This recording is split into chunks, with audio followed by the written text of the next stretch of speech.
sure Your Majesty. Wonderful. 1990 সাল থেকে king Charles harmony award দিয়ে আসছে ব্রিটেনের বর্তমান রাজা তৃতীয় চার্লস প্রতিষ্ঠিত দ্য কিংস ফাউন্ডেশন। বৃহস্পতিবার বাংলাদেশ সময় রাত 8টায় লন্ডনের সেন্ট জেমস প্যালেসে প্রধান উপদেষ্টা ডক্টর মোহাম্মদ ইউনূসের হাতে মর্যাদাপূর্ণ এই পুরস্কার তুলে দেন ব্রিটিশ রাজা তৃতীয় চার্লস। এবছর ডক্টর ইউনূস ছাড়াও অ্যাওয়ার্ড পান কয়েকজন খ্যাতনামা ব্যক্তি। প্রধান উপদেষ্টার প্রেস সচিব জানান, ক্ষুদ্র ঋণ প্রকল্পের মাধ্যমে দারিদ্র্য বিমোচন এবং সামাজিক ব্যবসায় অবদান রাখায় কিং চার্লস হারমোনি অ্যাওয়ার্ড পেয়েছেন অধ্যাপক ইউনূস। পুরো বাংলাদেশের জন্য এটা একটা বড় অনার। তো উনি যে ওনাকে এই অ্যাওয়ার্ডটা দেওয়া হচ্ছে যে ওনার লাইফ লং যে উনি যেই কাজগুলো করেছেন, যেমন ধরেন মাইক্রো ক্রেডিট পায়োনিয়ারিং করা, এই সোশ্যাল বিজনেস কনসেপ্ট, প্লাস হচ্ছে উনি 3.0 নিয়ে কাজ করেছেন।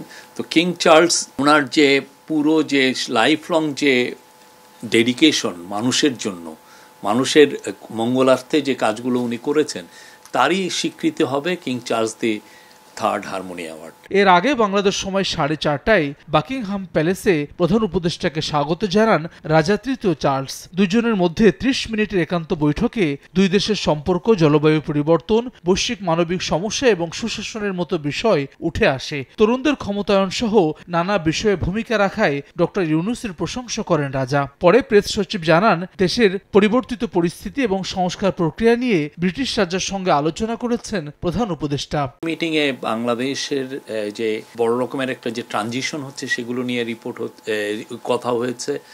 আর আমাদের চিফ অ্যাডভাইজার কিং চার্লসকে জানিয়েছেন যে তারা কি কি রিফর্ম ইনিশিয়েটিভ নিয়েছেন। এরপরই ব্রিটিশ হাউস অব কমন্সের স্পিকার স্যার লিন্ডসে হয়েলের সঙ্গে বৈঠক করেন প্রধান উপদেষ্টা। বৈঠকে ঢাকায় নিযুক্ত British high commissioner Sarah Cook উপস্থিত ছিলেন। হাসান ওয়ালি, সময় সংবাদ।